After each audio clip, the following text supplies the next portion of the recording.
काटा रुते कुणाला, त्यांनाच जे अनवाणी चालतात, ज्यांना खोट्याचं पादत्राण घालताच येत नाही.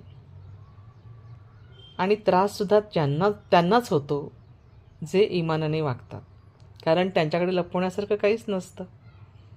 सरळ माणूस जो असतो ना, तो सगळं सहन करतो, कुणाला दुखवत नाही आणि मुद्दामहून तर नाहीच नाही. फसवणूक करणारे जगामध्ये अनेक आहेत आणि ते सुखातसुद्धा राहतात.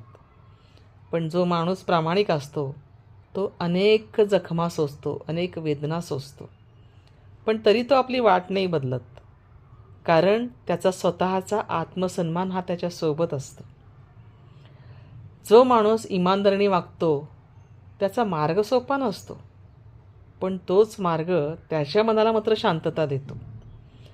जखमा दिसतात, पण त्यामागची जी ताकद असते ना, ती फार कमी जणांनाच कळते.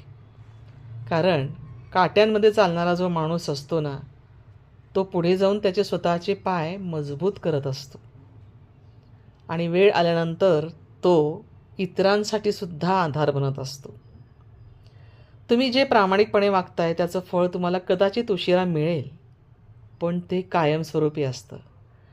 आणि जे तुम्ही फसवणुकीने वागता त्याचं फळ तुम्हाला तत्परतेने मिळतं, अगदी लगेच चोख उत्तर मिळतं त्याचं, पण ते फार काळ टिकत नाही.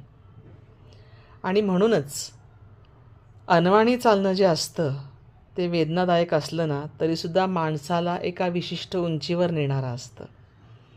आता तुम्ही ठरवायचं आहे तुम्हाला कसं चालायचं आहे. अनवाणी चालायचं आहे की फसवणुकीने, तुम्ही ठरवा.